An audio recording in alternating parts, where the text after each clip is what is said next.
My grandparents made a movie. In 2008, they released Beau, Jest, a Jewish romantic comedy made by two Mormon brothers. Join me as we take a closer look into the making, editing, and logistics of making a movie. There she goes, lovely from her head on down to I asked Dave and Sandy Newton about their background and why they wanted to make a movie. It was my husband's idea. I graduated in motion picture and television production from BYU. My goal was to get into the motion picture business. So the opportunity came to put together a movie based on a play that I had seen and thought, well, this would be real easy to film because it all took place in one room. Though it seemed easy, it turned out to be a lot more difficult. Dave explains this in the plot. The plot of the movie is you have a young woman from a Jewish family, and she isn't married, but she's dating and going with all these different guys, and she really likes this one guy and she's going with him, but her mom and dad don't like him, and she thinks it's because he's not Jewish. So mom keeps bugging her about getting a Jewish boyfriend, and so she tells her mother that she's broken up with this guy, but she hadn't. And so mom starts giving her, finding dates for her, all these Jewish guys that are all weird guys. So my mother kept trying to fix me up with all these sons of friends and relatives and I don't know, strangers she'd meet on the street. I don't know where she found these guys. And so she finally says, look, Mom, I've got another boyfriend. He's Jewish and he's a doctor. And Mom says, oh, okay. So Mom says, why don't you bring him to dinner? No, he's really busy. Mom keeps bugging her until finally she says, okay, I'll bring him to dinner. Well, she doesn't have this boyfriend, so she calls a talent agency and hires a boyfriend to go to dinner with her. That's basically where it starts, and then all the lies that continue to grow on this story of this boyfriend that doesn't exist. So that's why we call it Beau, Jest. Beau meaning boyfriend, Jest meaning joke.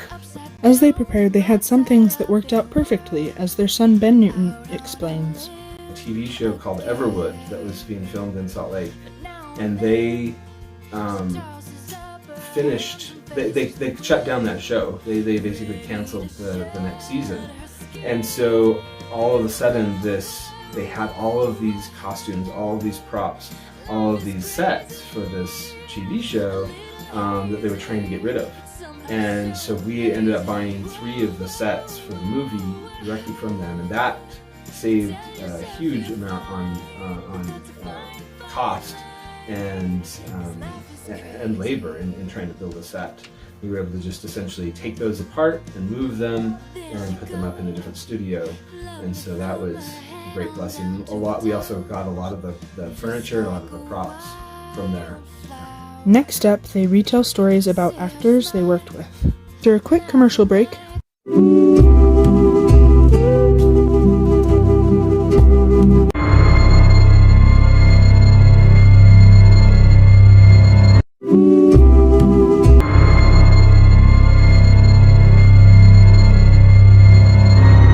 Actors can be hard to work with, and you don't have a movie if you don't have actors, so you have to kind of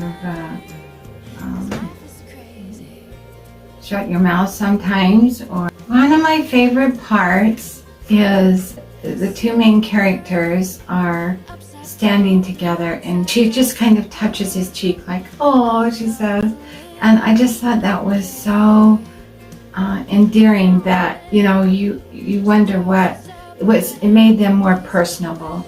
2 of them were well-known actors from Hollywood, and wanted to be treated like royalty. And so So we did. Probably the most famous was Lady Kazan from My Big Fat Greek Wedding. Interesting thing is she's not Greek, but she is Jewish, and so she played our Jewish mother. She liked to complain about that she had to be on the set for a couple of minutes, and it was like, oh, this is such hard work and stuff. So she's sitting in her chair, and I take and massage her toes. He said, "Oh, David, that feels so good."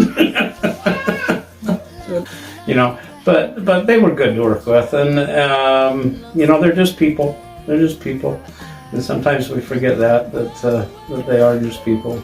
We find that it wasn't just actors that made it fun, as Ben tells some stories about logistics. A couple of funny things. They needed a car for the main character to drive. My uncle had an old car, a Toyota Camry, and it was very kind of scratched up and beat up.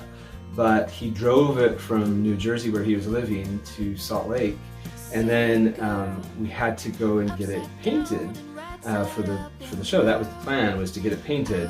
And so I went with my dad, and this was really funny.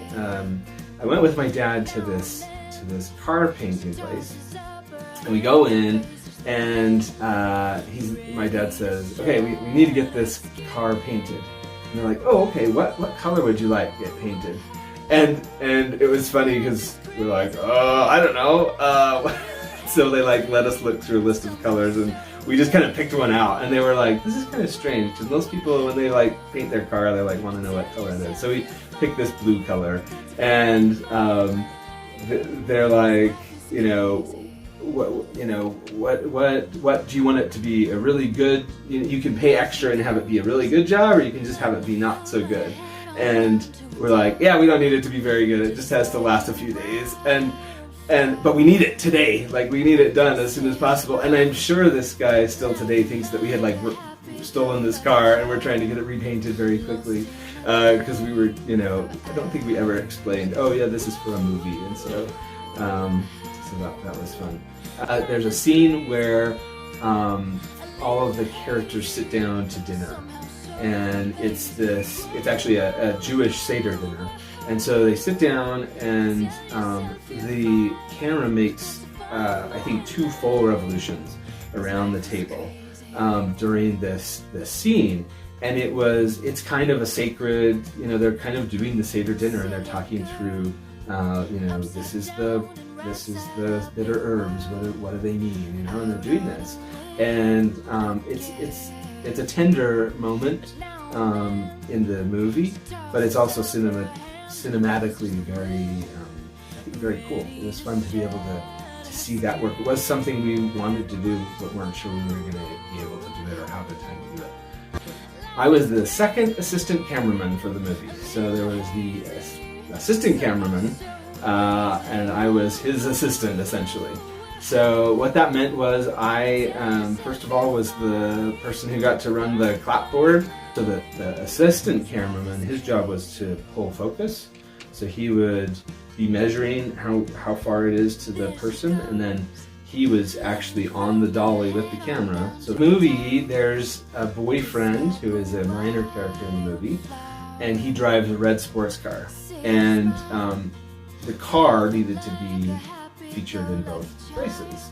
So you either have to buy a sports car and drive it across the country or ship it across the country, or smartly they were able to find a rental company that had sports cars that had the same color, same model of car, or very close, so that they could rent the car in Salt Lake and then rent the same car in Chicago. My brother was actually the photographer and editor and put it all together, and he did a marvelous job with all of that. And the photography is great, the editing is great, the sound is great, music, we had special music written for it, and it was a good experience. I even though we lost money on it, I don't regret having done that. It's really a process.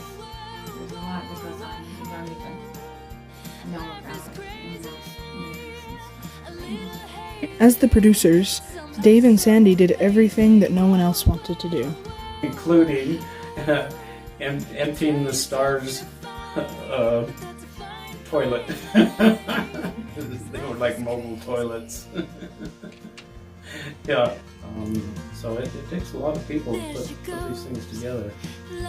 They share their final thoughts on what they've learned.